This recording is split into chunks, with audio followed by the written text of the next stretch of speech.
खुलुमबाय आं सिबि रानि ब्रह्म आंनि एसबि बड' निउज चेनेलाव नोंथांमोनखौ बरायनाय थाबाय बे चेनेलनि गेजेरजों सानफ्रोमबो सानसेयारि गोनां खौरांफोरखौ फोसावनाय जायो नोंथाङा दासिमबो बे चेनेलखौ साबस्क्राइब खालामनानै लायाखैबा सानफ्रोमबो सानसेयारि खौरांखौ मोननो थाखाय साबस्क्राइब खालामनानै लानो हागोन लोगोसे बेल आइकनखौबो क्लिक खालामनो हागोन जाहाथे खौरां फोसावनाय लोगो लोगोनो नोंथांनाव गिबिसिन खौराङा सौहैयो थुदो बिदिब्ला दिनैनि खौरांखौ जागायजेननोसै रायजोआव जोबोद गुदुं दुंखावबाय थानायनि गेजेरावनो मैयानि सानाव रायजोनि दाब दाब जायगायाव गोबां अखा हानायजों लोगोसे बारहुंखा बारदों जेरै बिलासिपारायावबो गोबां अखा हानायजों लोगोसे बारहुंखा बारदों बारहुंखा बारनायनि जाहोनाव गेदेर गेदेर दंफां लाइफांफोरानो बायसिनदों जायनि थाखाय लामा सामायाबो बन्द जानानै थानो गोनां जादों बेनि अनगायैबो मोब्लिब खुन्थिया गुबोदों मोब्लिब थारफ्राबो जदों उनाव मोब्लिब बिफाननिफ्राय फैनानै मोब्लिब खुन्थिया गुबुनायखौ बोखारनायनि हाबा मावफैनायजों लोगोसे थार जनायफोरखौबो बोखारनायनि हाबाखौ मावफैदों बिलासिपारानि अनगायैबो आसामनि गवालपारा जामगुरि हाट बायदिफोरावबो गोबां अखा हानायजों लोगोसे बारहुंखा फैदों गिख्रंथाव बारहुंखा फैनायजों न' बांफोरा बिरखारनायजों लोगोसे गलाफोराबो सोरलां बोरलां जानायखौ नुनो मोननाय जादों गारि बिगोमाफोरनि थाखाय मोनसे गोदान खौरां नेशनेल पेमेन्ट कर्परेसन अफ इन्डियाया फास्टेगखौ लानानै गाइडलाइन फोसावदों 1 आगस्टनिफ्रायनो बे गोदान गाइडलाइनफोरखौ फालिनो नांगोन नङाब्ला नोंथाङाबो खैफोदाव गोग्लैनांनो हागौ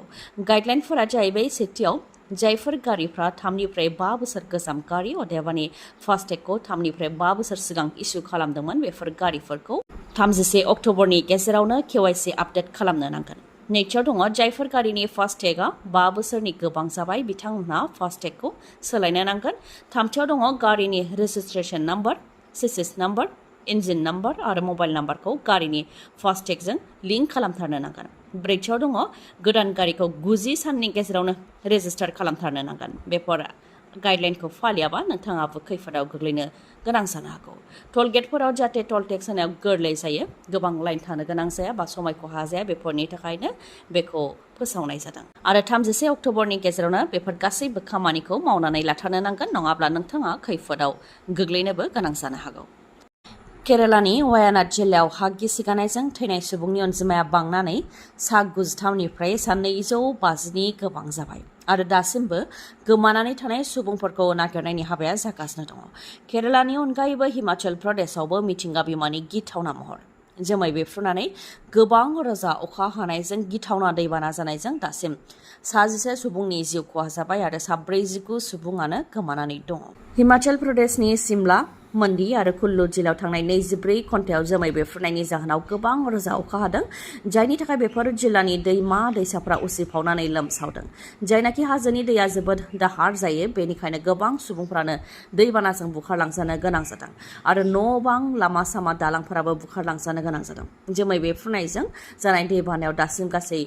गोबां सुबुङानो गोमानानै दङ पुलिस आर्मिफोरा दासिमबो नागिरनायनि खामानिखौ मावगासिनो दं आरो खैफोदाव गोग्लैनाय सुबुंफोरखौ रैखाथि गोनां जायगायावबो दोनहैनायनि हाबाखौ मावदों हाजोनिफ्राय फैनाय जोबोद दाहार दैया फारसेनिफ्राय सिलिंखार खालामलांनायखौ नुनो मोननाय जादों न' बां दालां लामा सामा बायदिफोरखौ बुखारलांनायनि अनगायैबो गारि मथरा नाव बायदि गोजावलांनायखौ नुनो मोननाय जादों गोबां सुबुंफोरनि न' बांफोरानो गिख्रंथाव दाहार दैबानानि गेजेराव थानो गोनां जानायखौबो नुनो मोननाय जादों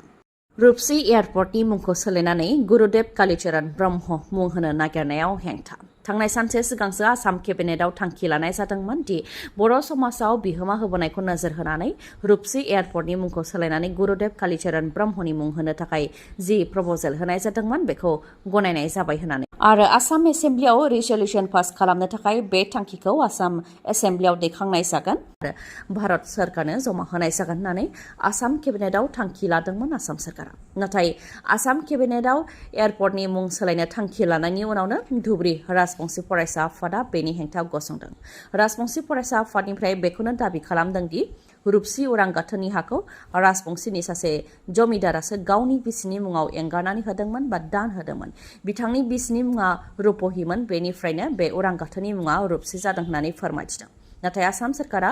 रुपसी उरां गाथोननि मुंखौ गुरुदेव कालीचरण ब्रह्मनि मुङाव सोलायनानै राजबंशीनि जि जारिमिन बेखौ फोजोबनो नागिरदों होननानैबो बुंथियो बिथांमोना आरो आसाम सरकारनि बे थांखिखौ सोंखारिनायजों लोगोसे थाबैनो जाहाथे बोखांनानै लाफिनो बेनि थाखायबो दाबि दैखाङो नङाबा सुबुंखान्थिनि गेजेरजों धरना होनाय जागोन होननानैबो बुंथियो राजबंशी फरायसा आफादनिफ्राय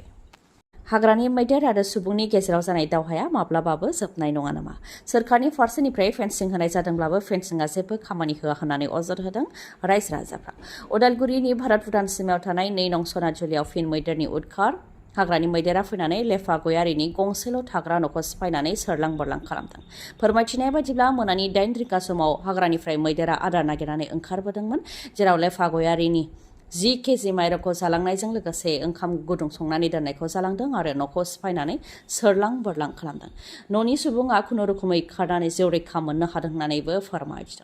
फोरमायथिबावदों दि सोरखारनि फारसेनिफ्राय फेन्सिं होदोंमोन, नाथाय फेन्सिंआ गले गले गाज्रि जाबाय थादों, जेबो खामानि होआखै। 2 नं सनाजुलियाव हाग्रानि मैदेरा फैनानै न' बां सिफायनानै उदखार खालामलांनायनि अनगायैबो सान्थिफुरावबो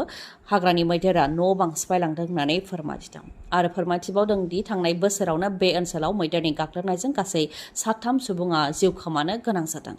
पेरिस अलिम्पिकनि खौरां। जाबाय थानाय पेरिस अलिम्पिकआव भारतआ आरोबाव मोनसे मेडेल देरहासारनो हाबाय। दासिम गासै 3 मेडेल देरहासारनो हाबाय। स्वप्निल कुसाली बिथाङा ब्रन्ज मेडेल देरहासारनो हानायजों भारतआ गासै 3 मेडेल देरहासारनो हाबाय। मेन्स 50 मिटार राइफल 3 पजिशनाव स्वप्निल कुसाली बिथाङा ब्रन्ज मेडेलखौ देरहासारनो हादों। रिपर्टनि बायदिब्ला शुटिंआव अदेबानि गुलि गावनायाव 3 मेडेल देरहासारनो हानाया भारतनि थाखाय बियो गिबि खेब। बेनि सिगां मानु भागेर बिथाङा 10 मिटार एयार पिस्टल इन्डिभिजुएल आरो मिक्सड इभेन्टआव 2 मेडेल देरहासार खालामनो हादोंमोन, जेराव मिक्सड इभेन्टआव मानु भागेरजों लोगोसे सरबजोत सिंह बिथाङाबो मेडेलखौ देरहासार जानो हादोंमोन। फोरमायथिनो गोनांदि पेरिस अलिम्पिक 2024 आव गासै 112 भारतनि गेलेगिरिफ्रा बाहागो लादों।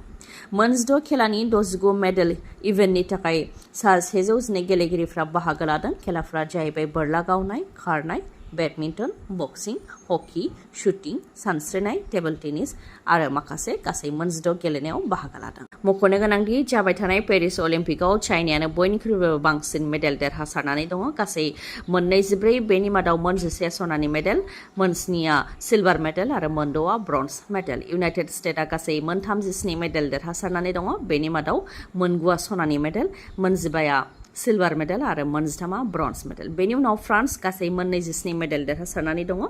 अस्ट्रेलियाया गासै 8, जापानआ 6, ग्रेट ब्रिटेनआ 20, साउथ करियाया 12, इटालिया 6, कानाडाया 8 आरो बेबायदिनो माखासे आरो भारतआ दासिम गासै 3 मेडेल देरहासारनो हाबाय। लाइमोनफोरनि थाखाय मोनसे गोजोनथाव रादाब। रुरेल इनस्टिट्युट अफ हेल्थ साइन्सआ गुबुन गुबुन कर्सआव मुं थिसननो थाखाय लाइमोनफोरखौ हांख्रायहरदों।